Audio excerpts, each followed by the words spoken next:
Shalom, selamat pagi jemaat yang dikasihi oleh Tuhan. Kita kembali bertemu dalam Salam Pagi.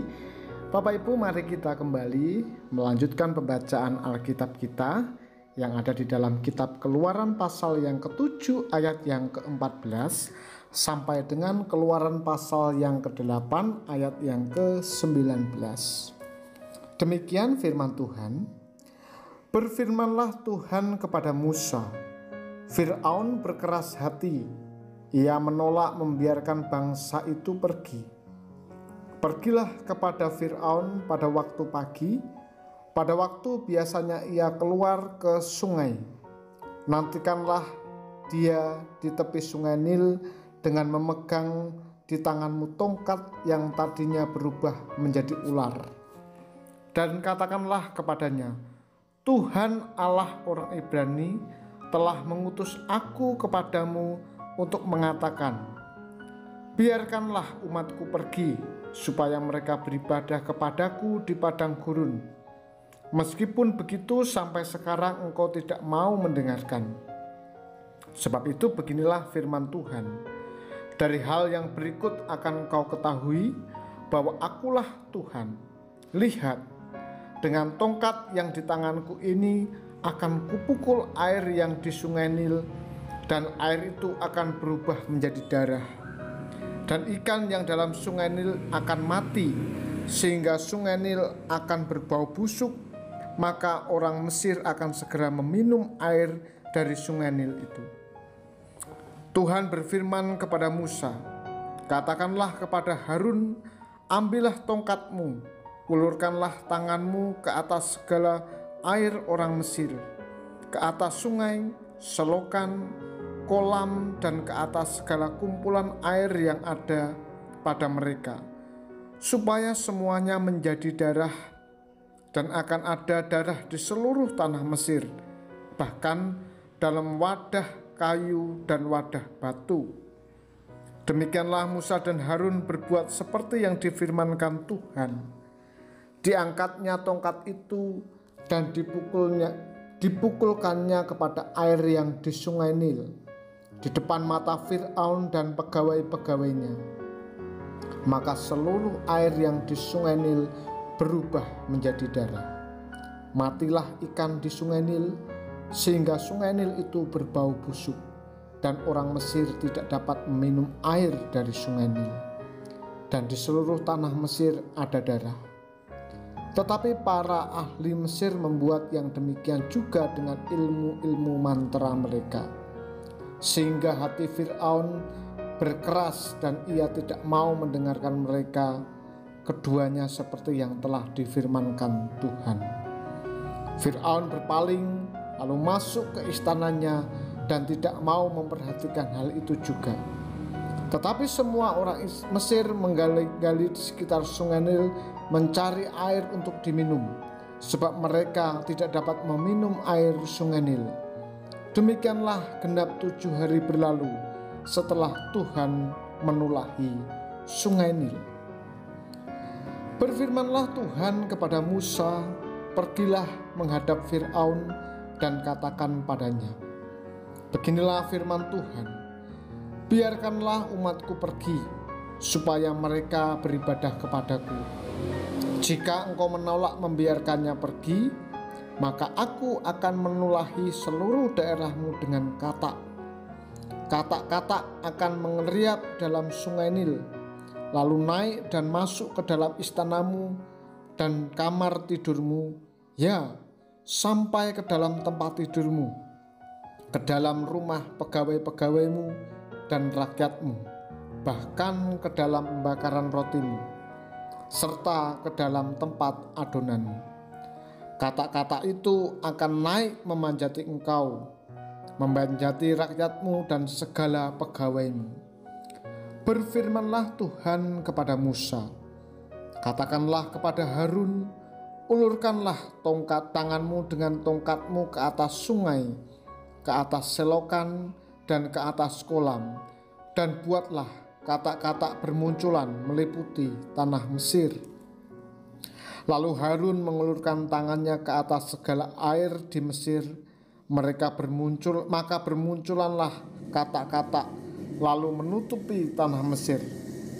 Tetapi para ahli itu pun membuat yang demikian juga dengan ilmu-ilmu mantra mereka, sehingga mereka membuat kata-kata bermunculan meliputi tanah Mesir. Kemudian Fir'aun memanggil Musa dan Harun serta berkata, "Berdoalah kepada Tuhan, supaya dijauhkannya kata-kata itu daripadaku dan daripada rakyatku. Maka aku akan membiarkan bangsa itu pergi, supaya mereka mempersembahkan korban kepada Tuhan."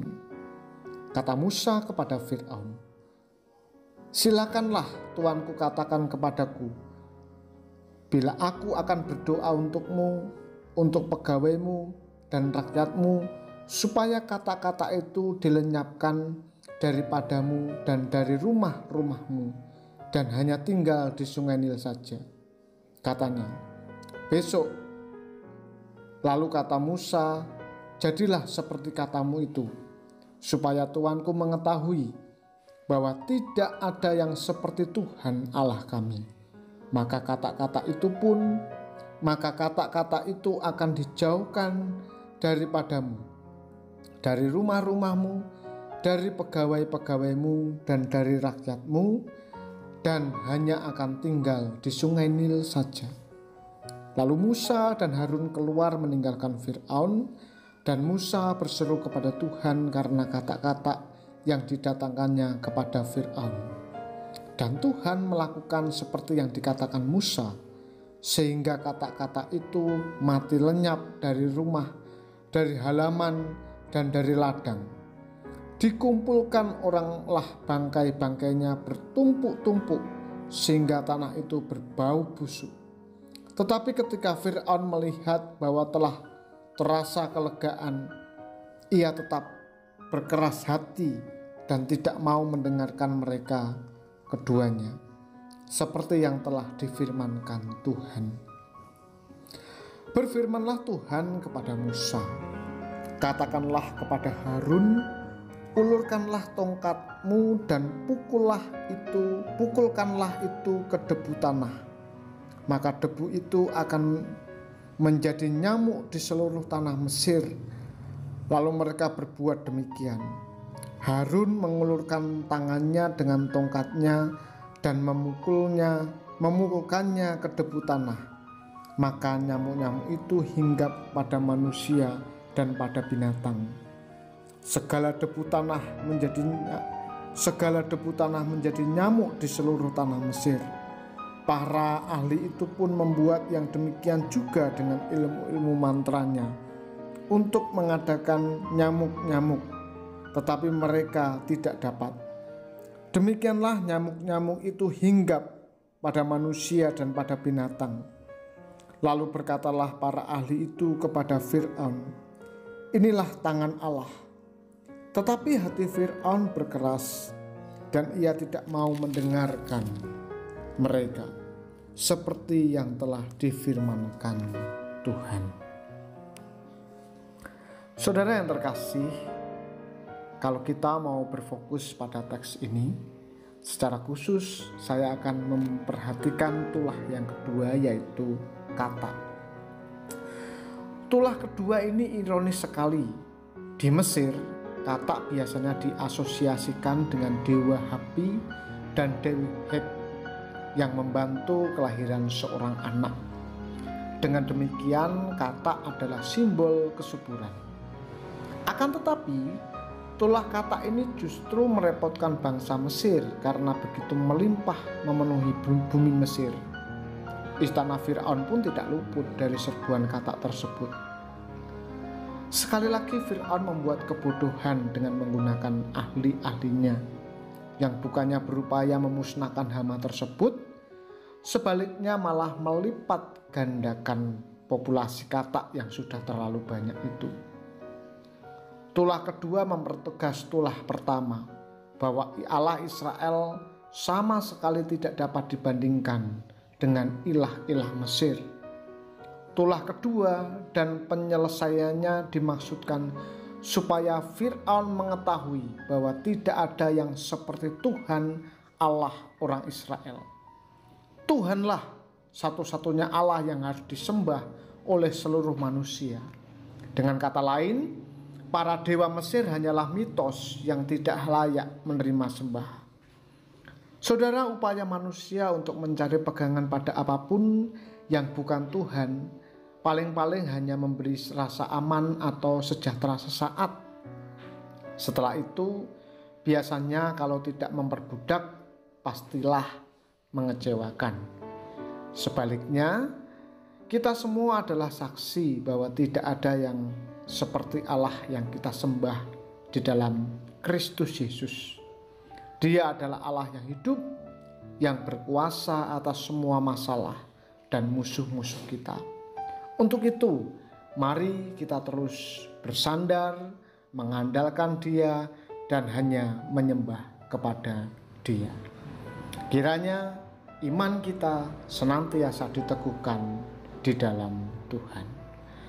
Mari kita berdoa. Bapa, kami bersyukur kalau pagi hari ini kami sudah bersama-sama membaca firman-Mu. Kiranya firman ini boleh meneguhkan dan menguatkan kami. Hamba-Mu berdoa untuk jemaat Tuhan, baik di gereja pusat maupun di cabang Salatiga Timur, yang saat ini sedang mengalami sakit, baik di rumah maupun di rumah sakit. Kiranya Tuhan yang menjamah dan menyembuhkan mereka. Mereka yang bergumul dalam pekerjaan, dalam studi, dalam mencari pasangan hidup, kiranya Tuhan juga memberkati. Bapa, kami siap melakukan berbagai aktivitas kami sepanjang hari ini, dan kami mohon kiranya Allah yang menuntun dan memberkati kami. Dalam nama Tuhan kami Yesus Kristus, kami berdoa dan mengucap syukur. Amin. Tuhan Yesus memberkati.